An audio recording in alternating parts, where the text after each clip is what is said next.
Mesdames et messieurs, bonjour. Ce mardi 29 août 2023, Matin Libre titre en manchette « Dégradation avancée de la route à hauteur de Bodje-Kali. Malanville, bientôt coupée des autres villes du Bénin ». La commune de Malanville dans le département de la Liborie sera bientôt coupée du reste des villes du Bénin. Et pour cause, la route menant dans cette commune à la hauteur de la localité de Bodje-Kali est dans un état de dégradation très avancée depuis quelques jours. Tout ceci à cause de la montée des eaux qui a entraîné le débordement des fleuves Niger et Sota. Si rien n'est fait, la route sera coupée dans les tout prochains jours, isolant de ce fait cette ville des autres du pays. Seuls les motos et les petits véhicules sont autorisés à circuler tandis que la circulation est interdite aux camions et bus.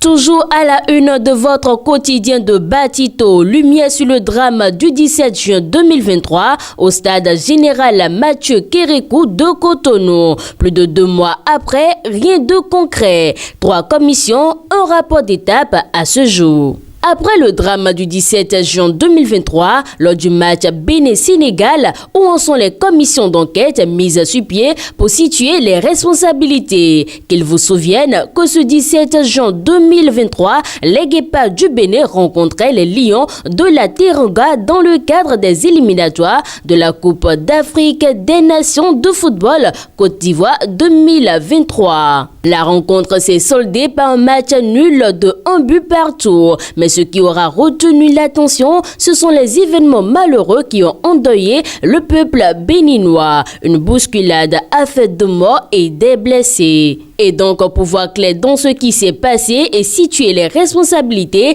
des commissions d'enquête ont été mises sur pied. On espérait néanmoins que pour une fois, les choses vont être faites comme il se doit. Mais depuis 3 mois après, l'attente devient longue. Jusqu'à ce jour, seule une commission a déposé un rapport. Faux et usage de faux au Burkina Faso, 2 enseignants béninois épinglés. Poursuivis pour faux et usage de faux lors de leur inscription dans une école de formation d'agents de santé, 2 Béninois se retrouvent dans de sales draps. Selon les informations rapportées par Beneweb TV, les 2 Béninois seraient des enseignants ayant fourni de faux documents pour s'inscrire dans une école privée de santé au Burkina Faso.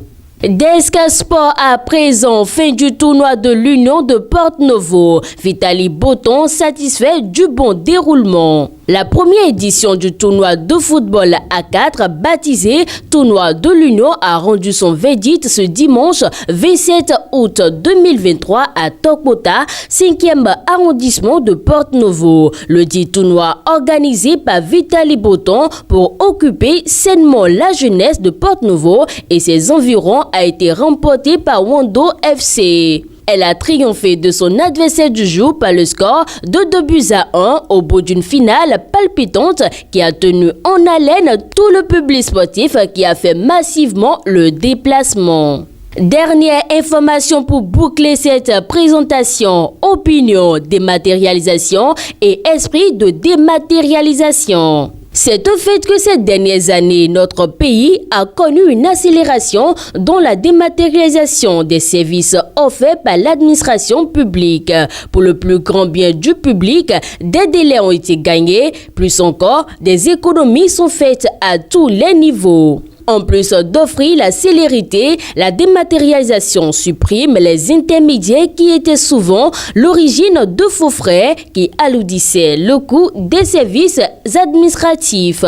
Fidèles internautes de Guérit TV Monde, ainsi se referme la présentation du contenu de la une de votre quotidien de Batito en sa parution du mardi 29 août 2023. Merci de nous avoir suivis et à demain.